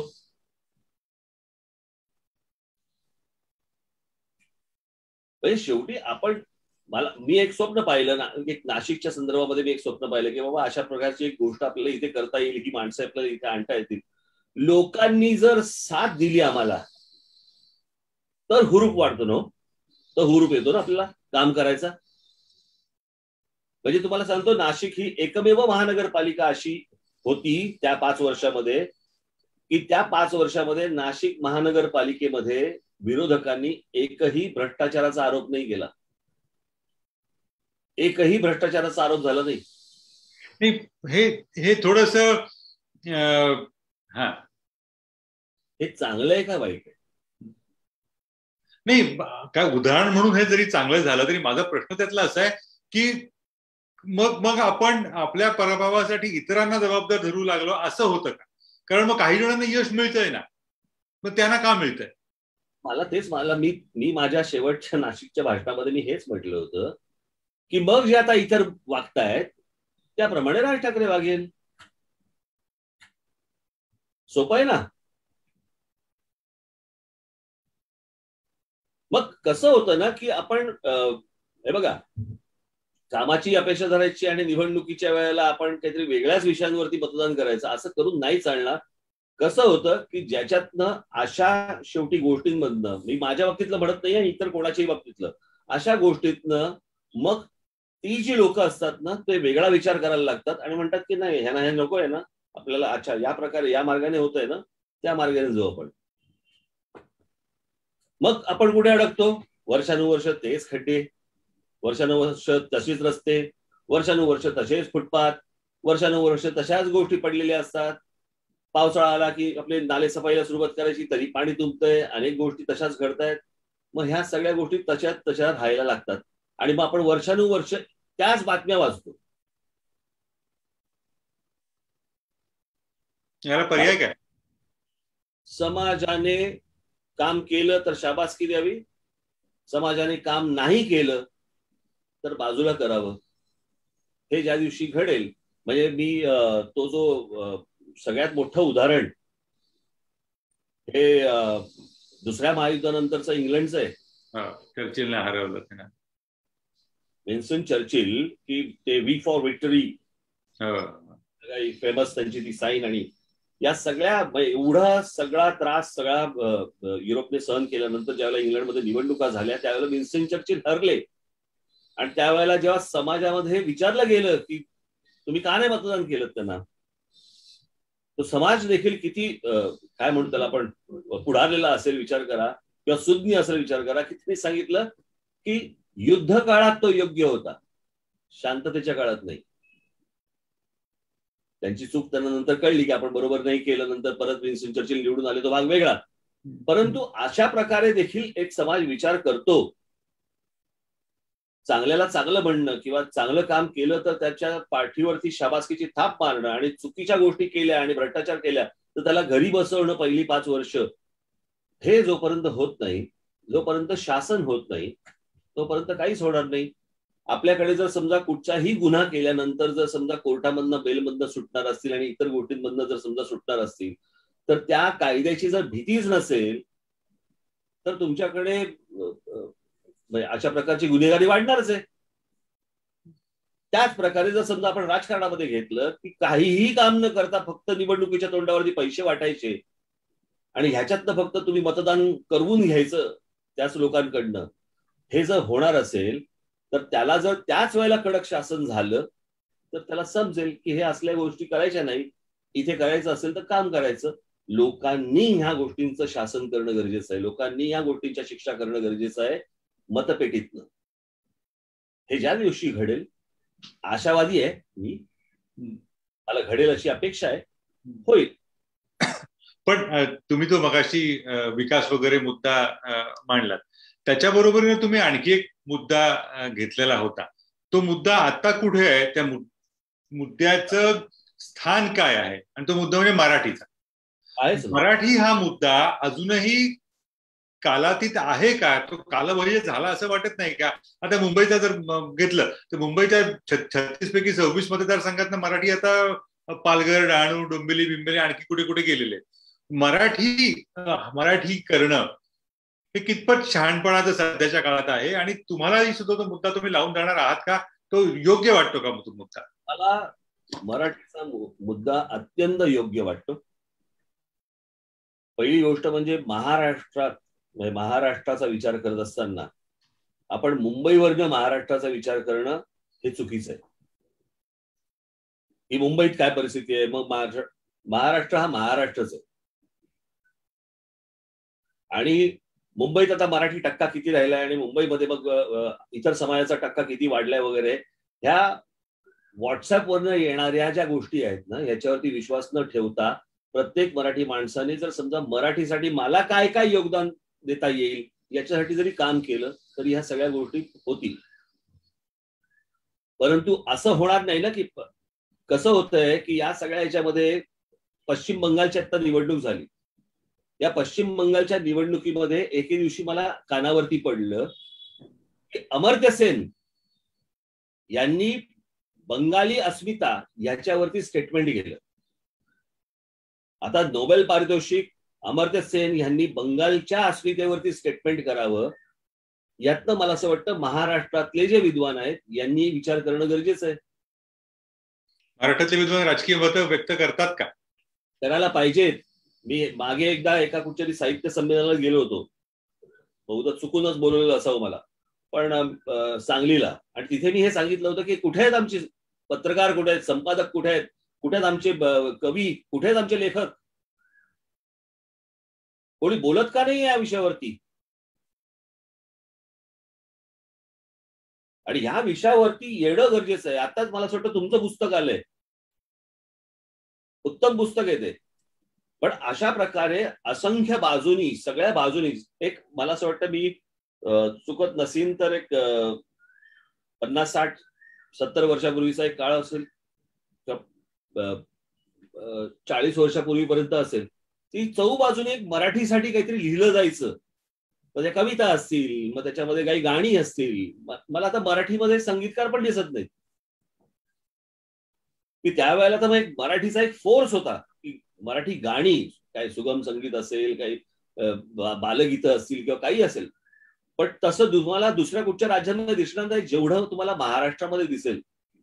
की एवढं काम संगीतामध्ये झालंय, साहित्यामध्ये झालंय, कवितांमध्ये झालंय, वेगवेगळ्या क्षेत्रांमध्ये झालेली कामं आहेत ही. आज त्या प्रकारचं काम किंवा त्या प्रकारचं होतही असेल, नाही अशातला भाग नाहीये, परंतु ते ज्या फोर्सने व्हायला पाहिजे, ज्या ताकदीने व्हायला पाहिजे, त्या ताकदीने आपली माणसं उभी राहणं गरजेचं आहे. मराठी म्हणण्यात काय कोणाला कसली लाज वाटायची. मी माझ्या भाषणामध्ये नेहमी सांगत आलो, आजपर्यंत सांगत आलोय, पुढेही सांगेन, की आम्ही म्हणजे काय म्हणू त्याला, आम्ही की अशी माणसं आहोत, मराठी माणसं अशी आहोत की आम्ही जगाला ओरडून सांगू शकतो की आम्ही कोण आहोत. तर आम्ही छत्रपती शिवाजी महाराजांच्या भूमीतली माणसं आहोत. बाकीच्यांना आहे का सांगायला काही? पण याच मराठीच्या मुद्द्यावर शिवसेनेचा जन्म झाला. त्या शिवसेनेला सुद्धा मराठीचा मुद्दा तितका टिकवता आलेला नाही, सोडावा लागला. मग ते हिंदी भाषिक हवेत, अमुक हवेत, तमुक हवेत. तुमचा जन्म सुद्धा मराठी अस्मिता या मुद्द्यावरती झालेला आहे. निदान तो तुम्ही घेतलेला मुद्दा आहे. पण तरी सुद्धा मग मराठीचा मुद्दा राजकारणाच्या केंद्रस्थानी का येत नाही? याचं कारण महाराष्ट्र. मला असं वाटतं की अनेक पुस्तकांपैकी तुमचं एक जर पुस्तक वाचलं गेलं तर ह्याच्यातनं अनेक लोकांना त्या संदर्भात त्याचे संदर्भ लागतील. कारण तो खूप मोठा मुद्दा आहे की मांडायला तुम्ही जर गेलात तर तो खूप मोठा मुद्दा आहे. म्हणजे त्याला काही काळ सांगावे लागतील तुम्हाला त्याच्यामध्ये. परंतु या सगळ्या ह्याच्यामध्ये इतरांना नाकारून जर ते महाराष्ट्राशी प्रामाणिक असतील, समजा एखादा कोणी गुजराती असेल, समजा एखादा कोणी तामिळ असेल, एखादा कोणीतरी पंजाबी शीख असेल. मला अजूनही आठवते, आम्ही मी लहान असताना बाळासाहेबांकडे एक व्यक्ती यायची, त्यांचं नाव होतं लाभसिंग छड्डा. उत्कृष्ट उत्तम मराठी बोलणारे सरदार होते. असे असंख्य सरदार आहेत. अनेक गुजरातीचे उत्तम मराठी बोलतात, उत्तम म्हणजे मराठी. म्हणजे माझे एक मित्र आहेत नयन शाह, मी मागे पण एकदा उल्लेख केला होता त्यांचा. ते इथे शिवाजी पार्क मैदानामध्ये फिरताना कानाला हेडफोन लावून पु ल देशपांडे ऐकतात. मी कसं म्हणायचं त्यांना गुजराती? आणि मराठीच्या या संपूर्ण काय गंगेमध्ये जर समजा ही माणसं आपण हातभार लावणार असतील तर मी का नाकारू त्यांना? महाराष्ट्रामध्ये मराठी होण्यासाठी म्हणून मला काही इतरांना नाकारायचं नाहीये. कोणी उद्या सिंधी असतील, अनेक सिंधी लोक आहेत चांगले उत्तम मराठी बोलणार आहेत, त्यांना मुळात मराठी कल्चर माहितीये. अनेक मराठी भागातच हे सगळी जण जन्माला आले, मोठे झाले, वाढले, सगळे या सगळ्या भागातच वाढले, त्यांना माहिती आहेत सगळ्या गोष्टी. परंतु आपणच काही गोष्टी सांगताना आपणच कसरतो की कसं बोलायचं मराठीबद्दल, कशा गोष्टी आपण सांगायच्या. बाकीच्या राज्यांमधली लोक ते ज्या पद्धतीने, ज्या ठामपणाने जे आपल्या संस्कृतीबद्दल, आपल्या गोष्टींबद्दल जसे उभे राहतात, आपण का नाही उभे राहत? याचं कारण आपण नको त्या भानगडीमध्ये शिरलो, जातीच्या. आमचा एकमेकांकडे बघण्याचा दृष्टिकोन पण बदलला. राजकारणानेच आणलं हे सगळा जातीयवाद, राजकारणानेच आणला. परंतु आजपर्यंत आता इतकं झालं की आता शाळा कॉलेज पर्यंत प्रकरण आलं. पुढचा प्रश्न मी याच्याकडनं त्या भाषेकडनं जातीवर येणारच होतो. बाळासाहेबांच्या विषयी अनेक जण सांगतात त्यांचा मोठेपणा हा की कधी त्यांनी जातीचा हिशोब मांडून उमेदवार किंवा नेता दिला नाही. मग हे आता तो काळ म्हणजे शिवसेनेपुरताही किंवा अन्य पक्षांपुरताही मागे पडला का? आता केवळ जातीच्या अर्थाने एकाने एकमेकाचं कौतुक करायचं झालं तर आडनाव पहिलं बघायचं आणि मग कौतुक करायचं, त्या पातळीवरती आपण येऊन थांबलेलो आहोत. मग आता राजकारणाचं पुढे काय होणार? नाही, मला असं वाटतं की महाराष्ट्र हा प्रगत महाराष्ट्र आहे. थोडासा मध्ये काय म्हणू आपण त्याला त्रास झाला असेल या जातीयवादाचा, पण यातनं महाराष्ट्र पहिला बाहेर गेलं असं मला वाटतं. बाकीचे राज्य यायला खूप त्रासदायक होईल, परंतु महाराष्ट्राची एकूण जडणघडण आपण जर समजा पाहिली आतापर्यंतची आणि जे काही महाराष्ट्राचा जो डीएनए आहे, मराठी माणसाचा डीएनए, तो यातनं बाहेर येईल. थोडासा काही काळ जाईल, त्याला थोडासा वेळ जाईल याला, परंतु यातनं बाहेर येईल. हे ब्राह्मणांचं, हे मराठ्यांचं, हे माळ्यांचं, हे यांचं, म्हणजे मला कळतच नाही हे काय आपण काय करतो. मी परवा दिवशी माझ्याकडे ते एक आपले संभाजीराजे आले होते माझ्याकडे, आपले कोल्हापूरचे, आणि माझा अनेक अशाच गोष्टी बोलता बोलता बोलता बोलता मी त्यांना म्हटलं, हे मागे जे प्रकरण काढलं ना, जेम्स लेन प्रकरण, कोणालाही माहित नव्हतं. त्याच्यातल्या आंदोलन करणाऱ्या पण लोकांना तिथे त्यांना माहिती असेल की ह्याच्यात काय लिहिलंय, परंतु ते घाणेरडं लिहिलं होतं सगळं. पण त्याचा आपल्याकडच्या कुठच्या लोकांशी काही संबंध नव्हता. बरं, मला मुळात एक गोष्ट कळत नाही, कोण जेम्स लेन, सध्या करतो काय? ते आहे ना कुठचं तुमचं काय सिरियल का नाटक आहे ना, ती सध्या करते काय, तसा हा जेम्स लेन करतो काय आता सध्या? कोण होता हा जेम्स लेन? मग कोणाच्या तरी सांगण्यावरनं आणि कोणाच्या तरी पॉलिटिकल अँगलवरनं त्यांनी हे पुस्तक लिहिलं का मुद्दामून, की महाराष्ट्रामध्ये अशा प्रकारच्या गोष्टी घडाव्यात, महाराष्ट्रामध्ये अशा प्रकारच्या गोष्टी व्हाव्यात की ज्याच्यातनं काही लोकांना ह्यातनं फायदा व्हावा? आपल्याकडे तपासणीच नाही या गोष्टींची. बस हाणामारा करायला सुरुवात, दुसऱ्या जातीबद्दल आपण विद्वेष पसरवायला सुरुवात. मी महाराष्ट्रामध्ये याच्या अगोदर देखील जातपात पाहिली होती, निश्चित पाहिली होती. जातीबद्दल अभिमान असणारी माणसं पाहिली होती, पण मी दुसऱ्या जातीबद्दल द्वेष असणारी माणसं मी पाहिली नव्हती, जी हल्ली दिसतात. पण मग हे राष्ट्रवादासारखंच आहे ना. राष्ट्रवाद हा स्वतःच्या देशाविषयी प्रेम असणं ह्याच्यात काही गुन्हा नाहीये, पण इतरांविषयी द्वेष असणं हा गुन्हा आहे. परंतु हा राष्ट्रवादाचा विषय वेगळा. इथे एकाच मातीतली पोरं आहोत आपण, सगळे एकाच मातीतले आहोत. आता आपण या सगळ्या याच्यामध्ये जर समजा संभाजीराजांचं अष्टप्रधान मंडळ जर समजा आपण पाहिलं तर 8 पैकी मी जर चुकत नसेल तर 6 जण ब्राह्मण होते. शिवाजी महाराज नाही, संभाजीराजांचं पण. ओके. आता मला एक गोष्ट सांगा की ही गोष्ट कधीच नव्हती. एक स्वराज्य, आपल्यावरती येणारी ही सगळी आक्रमण आणि ह्या सगळ्या गोष्टी, सगळ्या जाती, सगळ्या भिंती पाडून सगळेजण एकत्र लढत होते. आत्ताच काय झालंय? आणि या सगळ्या याच्यामध्ये मी मगाशी तो जेम्स लेनचा विषय काढला, त्याने काय जे काय घाणेरडं खरकट जे काय त्याच्यामध्ये लिहिलंय याच्यावरती आम्ही भांडणार, बाकीचे विचारणार काय लिहिलंय, आणि आम्ही इज्जत कोणाची काढणार हे सांगून आम्ही इज्जत कोणाची काढणार? आमच्या छत्रपतींची, आमच्या महाराजांची,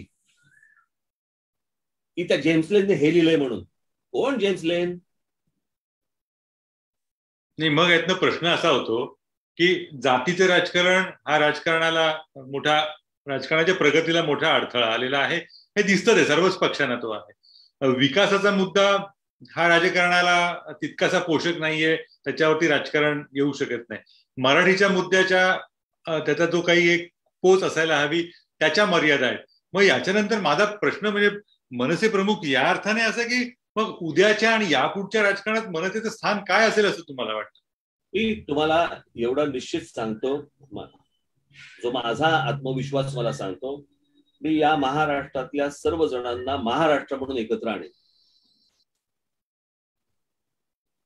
एवढे जरी आपण एकत्र सगळेजण आलो, त्रासदायक आहे, थोडासा वेळ जाईल, परंतु सगळं होईल, सगळेजण येतील. प्रत्येकाकडे क्षमता आहे.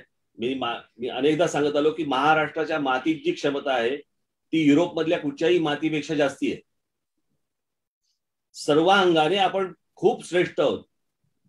आपण सांगत आलो आतापर्यंत की आज जवळपास म्हणजे त्यावेळेला देश ही काही संकल्पना नव्हती, परंतु जर समजा आपण भूमी बघितली, आज जर भारताचा नकाशा पाहिला आणि पाकिस्तानचा नकाशा पाहिला तर जवळपास 70% या संपूर्ण भूमीवरती मराठ्यांचं राज्य होतं.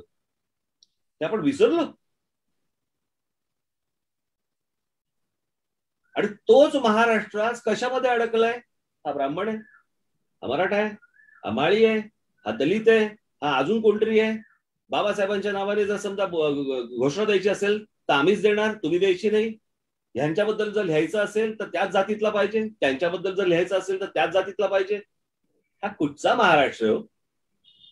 ज्याच्या नावात महाराष्ट्र असं लिहिलेलं आहे तिथे आम्ही इतक्या घडड्या छोट्या गोष्टीमध्ये अडकलोय की ज्याच्यातनं आमची प्रगती पण खुंटते, आमची बुद्धी खुंटते, आमचं सगळंच खुंटतंय.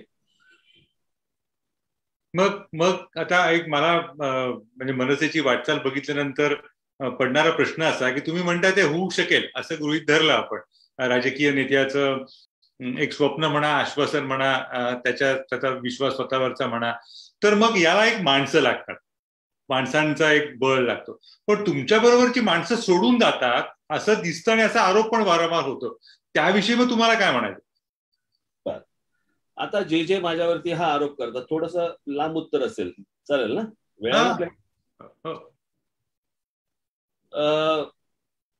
मला नावं घेऊन दाखव.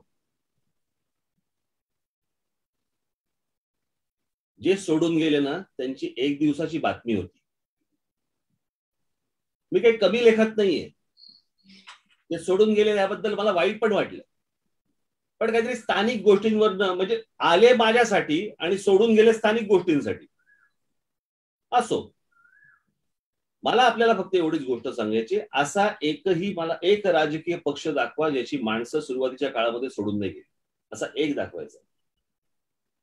तुम्ही शिवसेना काढा, तुम्ही भारतीय जनता पक्ष काढा, तुम्ही सोडून काय गेली. मी तुम्हाला 2009ची गोष्ट सांगतो.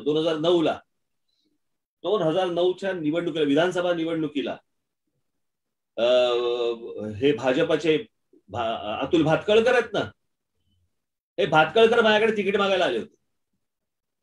भाजपचे भातखळकर, अतुल भातखळकर माझ्याकडे विधानसभेचं तिकीट मागायला आले होते. भारतीय जनता पक्षाचे एक लोखंडे म्हणून होते आता, ते माझ्याकडे तिकीट मागायला आले होते. मी नितीन गडकरींना फोन केला होता. मी त्यांना दोघांनाही सांगितलं, म्हटलं असं करू नका, ज्या पक्षामध्ये तुम्ही इतकी वर्ष वाढलेले आहात, राग आला असेल, काही आलं असेल, तिथेच राहा, हा वेडपटपणा करू नका. हे सांगत असताना अजून 2 माणसं तिकडे होती, त्यांच्या समोर सांगितलंय, विटनेस म्हणून उभा करू शकतो. पण मला फक्त एवढंच सांगायचंय की ह्या असल्या गोष्टी होत असतात, असल्या गोष्टी घडतात. शिवसेनेच्या सुरुवातीच्या काळामध्ये किती लोक सोडून गेले? अगदी हेमचंद्र गुप्तेंपासून, जे पहिले महापौर होते शिवसेनेचे, तिथपासून अनेक लोक सोडून गेले.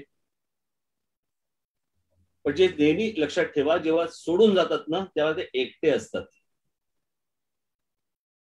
माझ्या बरोबरचे पण जे अनेक जण जे सोडून गेले ना, काही जण, त्यांच्या बरोबर माझा महाराष्ट्र सैनिक नाही गेला, ते एकटे गेले.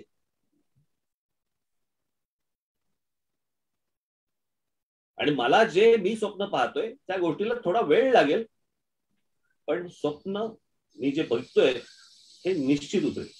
नाही, मग ते आउटगोईंग दिसतंय जास्त, पण इनकमिंगचं काय? म्हणजे मग ती काय, ती आहे ती तयार होणार आहेत, तुम्ही करणार आहात का? कारण शेवटी माणसं लागणारच ना. माणसं, मी तुम्हाला आता मग सभेला ज्या वेळेला येतो त्यावेळेला तुम्हाला काय वाटतं मी आरचे लावतो का? माणसं ज्या वेळेला सभेला येतात, माणसं ज्या वेळेला माझ्याकडे इथे प्रवेश करायला येतात, माझ्याकडे जेवढी प्रवेशाला माणसं येतात, काय गिरीजी काहीतरी तुम्ही चॅनल पण बघत जा. त्याच्यावरती खूप गोष्टी आहेत ना, असं त्याच्यावरती तुम्हाला अनेक गोष्टी दिसतील की किती लोकांनी आतापर्यंत पक्षामध्ये प्रवेश केलेले आहेत, गेल्या पॅन्डेमिकच्या काळामध्ये पण प्रवेश केले. लोक येत असतात, पक्ष वाढत असतो, एका दुसरा इकडे तिकडे जातो, ठीक आहे, या गोष्टी. आणि ही गोष्ट कोणालाही चुकलेली नाहीये. तुम्ही अगदी भारतीय जनता पक्षाचं घ्या ना. आता पश्चिम बंगालच्या निवडणुका झाल्या. पश्चिम बंगालच्या निवडणुकांमध्ये किती जण हे तृणमूल काँग्रेसमधले उमेदवार होते भाजपचे, ते परत चालले जातात. ते आले काय गेले काय हा विषय नसतो. प्रश्न असा आहे की त्या ठिकाणी मग माणसं नव्हती का भाजपकडे? भाजपला तर 52 वर्ष झाली. किती 55 वर्ष झाली नाही, किती 52 सालचा पक्ष. पक्षामध्ये आता साधी गोष्ट घ्या ना. आता महाराष्ट्र राज्याचं जे मंत्रिमंडळ आहे, या मंत्रिमंडळातले कित्येक मंत्री हे राष्ट्रवादी काँग्रेसमधले आहेत, काँग्रेसमधले आहेत. अर्थात त्यांना माहिती नव्हतं सोडताना की परत आपल्याला तिकडेच बसायचंय. ह्यातला एक तुम्ही त्या दूरचित्रवाणी आता जर समजा 2019 निवडणूक झाले ना, 2021 निवडणुकांमध्ये राष्ट्रवादी काँग्रेसमधून किती जण भारतीय जनता पक्षात गेले? आणि ह्या गोष्टी तर प्रत्येक राजकीय पक्षाला चुकलेलं नाहीयेत. मला आनंद या गोष्टीचा आहे की तुम्हाला माझ्याबद्दल चिंता आहे किंवा माझ्याबद्दल जरा थोडस वाटतं की बाबा नाही बाबा याला सोडून जाता का नाही, बाकी ज्यांचे जोडले त्याबद्दल मला आनंद आहे. चांगला होता हा. माझा मुद्दा असा की ते हे प्रसार माध्यमाविषयी तुम्ही म्हणाला. अलीकडे आणखी एक प्रसार माध्यम अजून एक विषय तुम्हाला सांगतो. अनेकदा अनेक लोक हे जे ह्याला माणसं सोडून गेले, त्यांची ब्लूप्रिंट कुठे गेली वगैरे असे जे बोलणारे लोक असतात, काही ठराविक काही पत्रकार असतात. मुळात हे कुठच्या तरी संस्थेच्या खाली नोकरी करत असतात, काम करत असतात. त्याबद्दलही माझं काही मत नाहीये. काही स्वतः निर्माण करून ते चालवणं आणि एका आस्थापनेखाली आपण बसून आपला विचार मांडणं या दोन भिन्न वेगळ्या गोष्टी आहेत. मी अनेक काही लोकांना सांगतो की एकदा स्वतःचं निर्माण करा, मग जेव्हा तुम्हाला धक्के आणि फटके आणि चटके बसतील तेव्हा तुम्हाला त्या गोष्टी कळतील की ह्याच्यातनं पुढे जायचं कसं असतं आणि एखादा माणूस जात कसा असतो. ते चेष्टा करायला सोपं आहे हो. बरोबर, मी चेष्टेच्या अंगाने म्हणतच नाही, पण दुसरं की हे तर नाही म्हणजे हे तत्व म्हणून सुद्धा धोकादायक असू शकेल. याचा अर्थ असा की अंडी घालता येत नाही म्हणून आमलेट वरती भाष्यच करता येणार नाही. नाही, भाष्य करणं, बातमी देणं आणि चेष्टा करणं या दोन वेगळ्या गोष्टी आहेत. म्हणजे तुम्ही एखादी बातमी दिली की राज ठाकरेला सोडून किंवा राज ठाकरेच्या पक्षाला सोडून हा माणूस गेला, मान्य, मला काय म्हणणं गेलाच ना समजा, पण त्याच्यानंतर एका अत्यंत कुत्सित असा चेष्टेच्या स्वरामध्ये काही गोष्टी विचारत राहायच्या. मलाच असं नाही, इतर राजकीय पक्षांना पण तेच करत, कळलं का? असं विचारणाऱ्या लोकांसाठीचा माझं हे उत्तर होतं की एकदा ती गोष्ट करा. बरोबर. पण आताच्या राजकारणात दोनच प्रवाह दिसतात. एक हा भाजपवादी म्हणजे तुमच्यामध्ये मोदीवादी आणि दुसरा मोदी विरुद्ध. तर या दोन प्रवाहांच्या कडे बघितलं तर मनसे कुठे आहे असं तुम्हाला आता सांगायला आवडेल? मी गिरीश एक तुम्हाला गोष्ट सांगतो ना, मी इतकी काय म्हणू त्याला, इतकी भांबावलेली राजकीय आणि सगळ्याच अर्थानेची अशी परिस्थिती मी गेल्या इतक्या वर्षात कधीच पाहिली नाही. मी असं वातावरणच नाही कधी पाहिलं. या संपूर्ण देशामध्ये मला कळतच नाही की ह्यातला कोण कोणाचा शत्रू आहे, म्हणजे शत्रू म्हणजे राजकीय शत्रू, कोण कोणाचा राजकीय शत्रू आहे आणि कोण कोणाचा राजकीय मित्र आहे. एक वेळ अशी आपल्याला वाटायला लागते की नाही आता ह्यांचं वाजलंच बरं का. 2 दिवसांनी कळतं दोघं एकमेकांना भेटले आणि दोघांनी एकमेकांची चर्चा केली.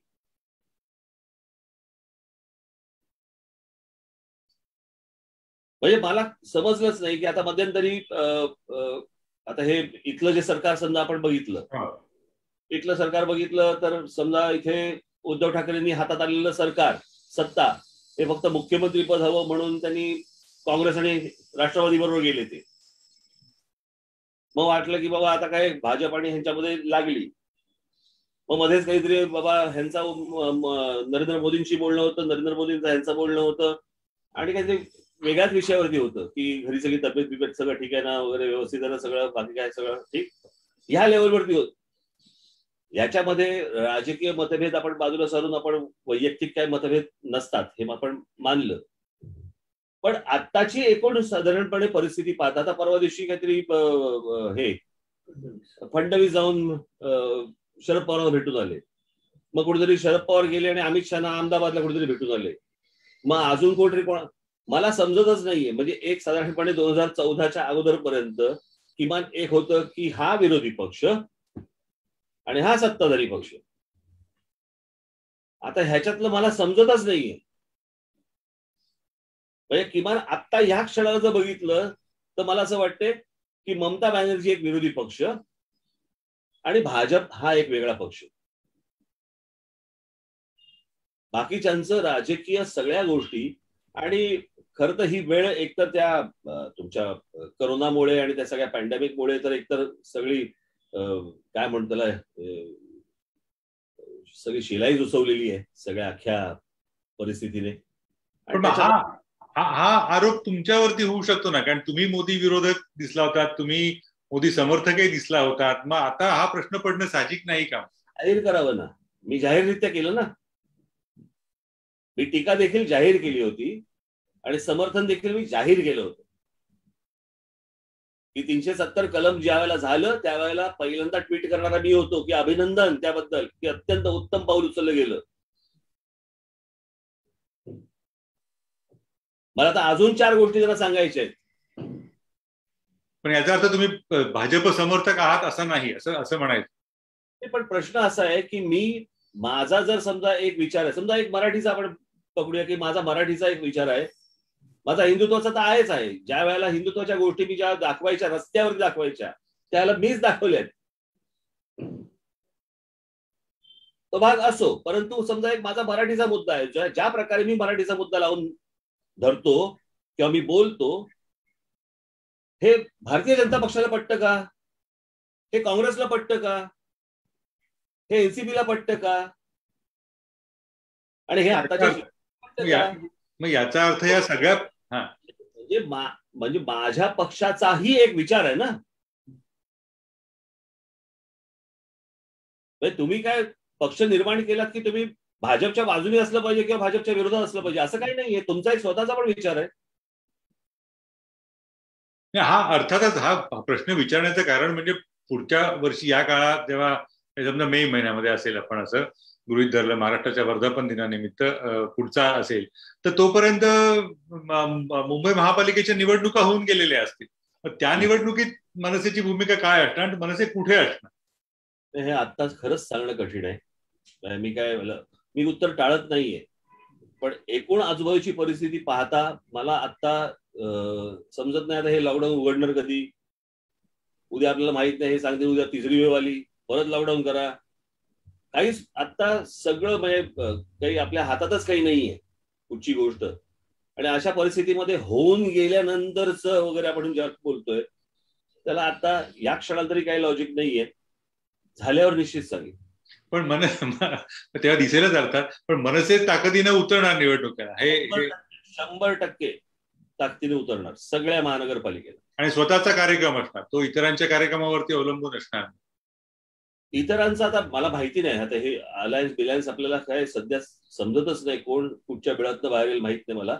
परंतु आपला स्वतःचा कार्यक्रम असणारच. आणि मग तो कारण आता कसं आहे की काँग्रेस राष्ट्रवादीला किंवा त्यांनाही तुम्ही हव्यात, भाजपवाले तुमच्या विषयी एक ममत्वाने बघतायत की हा आपल्याला निवडणुकीत यांचा पक्ष आपल्याला मदत करेल. त्यामुळे तुमचा या सगळ्या निर्णय घेताना परिणाम त्याचा असणार का त्याच्यावरती? अशी आताची वाटचाल निवडणुकां, आता आपण समजा महानगरपालिकेच्या निवडणुका आता या क्षणाला बघू, परंतु महानगरपालिकेच्या निवडणुका पर्यंतचा जी माझी वाटचाल असेल ती आमची पक्षाची वाटचाल असेल. हा मला डोळा मारतोय का आणि तो मला पत्र पाठवतोय का याच्यावरती माझी वाटचाल आता नसेल. निवडणुका जेव्हा येतील त्यावेळेला बघू. आणि एक शेवटचा प्रश्न, तो मराठी माणसाला हल्ली विचारायला नेहमीच आवडतो. म्हणजे आम्हाला जेव्हा एक गैरसमज असं की लोकांना वाटतं आम्हाला खूप राजकारणातलं कळत असतं आणि आम्हाला सगळे तुम्ही सांगत असतात कानामध्ये वगैरे वगैरे. तर तो कुठल्याही राजकीय पत्रकाराला हल्ली विचारला जाणारा प्रश्न म्हणजे काय वाटतं, ते दोन भाऊ एकत्र येतील का? तर हा प्रश्न न विचारणं हे अगदीच पत्रकारितेची प्रतारणा केल्यासारखं ठरेल. त्याच्यामुळे मला असं वाटतं की हा एक महाराष्ट्राच्या मराठी माणसाच्या जिव्हाळ्याचा वगैरे प्रश्न आहे, त्याच्यावरती तुम्ही उत्तर द्यायला हवं, म्हणजे भाष्य करायला हवं. परमेश्वराच ठाऊक. मानता परमेश्वर वगैरे मानता? हो हो, म्हणजे काय मानतो म्हणून हात वरती गेला. मला आता काय या प्रश्नांची माझ्याकडे खरंच काही उत्तर नाही, इतर कोणाकडेही असतील असं मला वाटत नाही या सगळ्या ह्याच्यामध्ये. आज आपला आपण अनेक इतर राजकीय विषयांवरती आपण बोललो वगैरे, सगळं ठीक आहे. माझी मनापासून पहिली इच्छा की या सगळ्या करोना बिरोना या सगळ्या प्रकरणातनं पहिला बाकीच्या गोष्टी होत राहतील, तो बाहेर येईल आणि आपल्याला तोंड न झाकता मोकळेपणाने हिंडता येईल अशी इच्छा मला असं वाटतं व्यक्त करतो आणि थांबतो. अहो सध्या माहित नाही, मला कळतच नाही कोणाशी हसावं की म्हणजे काय करावं तेच कळत नाही. कारण आपण हसलो तरी तो आतल्यात हसलाय की नाही तेच कळत नाही, आणि तो आतल्यात हसलेला कळत नसल्यामुळे आपण हसावं की नसावं. गंभीर चेहरा ठेवला तर हाच नंतर कंप्लेंट करणार मी आतल्यात हसलो होतो पण हा नाही हसला. पण ह्या सगळे घालड आहे सगळे आजूबाजूला. या काळात समाज माध्यमांचा पण एक मोठा सुळसुळाट झाला, त्याच्यामध्ये तुम्ही तुमचा पक्ष तिथे जास्त दिसत नाही. म्हणजे तुम्हाला समाज माध्यम नावाचा जो एक प्रकार आलेला आहे, सोशल मीडिया, व्यक्त होणे. मग तिथे इन्फ्लुएन्सर्स असतात, तिथे वातावरण निर्मिती केली जाते, तर तसा त्याच्यात तुमचा पक्ष नाहीये का? त्याच्यात जास्त गुंतलेला नाहीये का? योग्य वेळी त्याचा वापर करावा. हे काय रोजचं काम नव्हे. रोज उठलं आणि काहीतरी करत बसलोय मग काय त्याला अर्थ नसतो त्या सगळ्या गोष्टीला. मग तुमच्या बोलण्यालाही महत्व राहत नाही.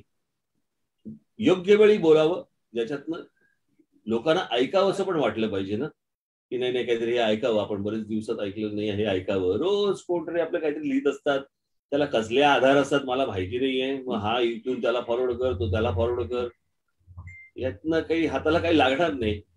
मागे एकदा आमच्या अनिल शिंदेंनी फार छान सांगितलं होतं आणि खरंच ती गोष्ट खरी आहे. मी त्यांना एकदा विचारलं, म्हटलं आम्ही बसलो असताना विचारलं, म्हटलं पूर्वीसारखी आता आंदोलनं होत नाही. आता हे शेतकऱ्यांचं झालं ठीक आहे, पण पूर्वी जशी आंदोलनं व्हायची, म्हणजे सगळ्या बाजूनी जशी आंदोलनं व्हायची, वेगवेगळ्या विषयांवरती आंदोलन व्हायची, आता का नाही होत? तरी मला ही कधीची गोष्ट असेल, 4-5 वर्षापूर्वीची गोष्ट असेल. आणि तेव्हा आमचे अनिल शिंदे फार छान बोलले. ते म्हणाले की काय होतंय, लोक मोबाईल व्हॉट्सअपवरती व्यक्त होत आहेत आणि तो जो राग आहे तो व्हॉट्सअपवरती काढतायत, म्हणजे व्हॉट्सअपच्या मार्गाने काढतायत, आणि त्याच्यामुळे त्यांचा झाला राग व्यक्त करून आता कशाला रस्त्यावर यायला पाहिजे. तर ते एक माध्यम. आणि खर तर मागे तुम्ही लोकांनी सगळ्यांनी सांगितलं होतं की वर्तमानपत्र सुरू झाली पाहिजेत वगैरे वगैरे. वर्तमानपत्रांचा भाग वेगळा, पण या सगळ्या करोना काळामध्ये इतर गोष्टींबरोबर चॅनलला पण जर समजा लॉकडाऊन लागला असता तर मला असं वाटतं बऱ्याच प्रमाणामध्ये शांतता असती. कारण आपण एक गोष्ट पाहिली पाहिजे की जे 60-70च्या वरची लोक आहेत ते ज्यावेळेला चॅनलवरती बघतात आणि सतत ज्यावेळेला त्या बातम्या पाहत असतात आणि ती जी व्हिज्युअल्स आहेत ती ज्यावेळेला पाहत असतात त्यावेळेला त्याचा खूप वाईट आणि परिणाम या सगळ्या समाजावरती होत असतो. चॅनलवाल्यांनी देखील या गोष्टींची काळजी घेणं खूप आवश्यक आहे, कारण ती थेट व्हिज्युअल आणि ऑडिओ व्हिज्युअलचा इम्पॅक्ट काय असतो हा तो जात नाही, सहसा त्याच्या मनातनं जात नाही तो. मला असं वाटतं चॅनलवाल्यांनी पण या गोष्टींची काळजी घेणं खूप आवश्यक आहे. स्पर्धा त्यांच्याकडे पण आहे, परंतु ही काही वेळ नाही स्पर्धा करायची, आणि ती तशी दृश्य दाखवण्याची वेळ त्यांच्यावरही या पुढच्या काळात येणार नाही अशी इच्छा व्यक्त करतो आणि थांबतो. कार्यक्रमाची सूत्र पुन्हा एकदा माझी सहकारी भक्ती हिच्याकडे देतो. माझ्यातर्फे धन्यवाद. लोकसत्ता, दृष्टी आणि कोन खरं तर दूरसंवाद असला तरी पुढचा कित्येक वेळ श्रोतेही ऐकत राहतील इतका खरं तर कंटेंट आहे बोलण्यासाठी, पण वेळेची मर्यादा सांभाळायला हवी. टायटल स्पॉन्सर्स महाराष्ट्र प्रदूषण नियंत्रण मंडळ, associate sponsor MEP infrastructure developers limited, Maharashtra औद्योगिक विकास महामंडळ आणि कपॅसिटी इन्फ्रा प्रोजेक्ट्स लिमिटेड. मी लोकसत्ताचे सहाय्यक संपादक मुकुंद संगोराम यांना विनंती करते की त्यांनी औपचारिक आभार मानावेत. धन्यवाद भक्ती. एका अतिशय महत्वाच्या कार्यक्रमाला आपण प्रचंड संख्येने उपस्थित राहिलात त्याबद्दल मुळात सुरुवात प्रथम राज ठाकरे यांच्या चाहत्यांचे, लोकसत्ताच्या वाचकांचे मनापासून मी आभार मानतो. राज ठाकरे यांनी राजकारणाकडे विधायक आणि सकस दृष्टिकोनातून कसं पाहता येतं याचं अतिशय सुरेख विवेचन केलं. प्रचंड संख्येने त्याला वाचकांनी प्रतिसाद दिला. मी राज ठाकरे यांचं लोकसत्ताच्या वतीने आभार मानतो. ज्या प्रायोजकांनी हा कार्यक्रम यशस्वी करण्यासाठी सहकार्य केलं त्यांचेही आभार मानतो आणि थांबतो. धन्यवाद. धन्यवाद. लोकसत्ता दृष्टी आणि कोन या कार्यक्रमामध्ये उद्या वंचित बहुजन आघाडीचे नेते ऍडव्होकेट प्रकाश आंबेडकर यांच्या बरोबर दूरसंवाद होणार आहे. तर त्याही वेळी आपण सगळेजण भेटूयात. टायटल स्पॉन्सर्स महाराष्ट्र प्रदूषण नियंत्रण मंडळ, associate sponsor MEP infrastructure developers limited, Maharashtra औद्योगिक विकास महामंडळ आणि कपॅसिटी इन्फ्रा प्रोजेक्ट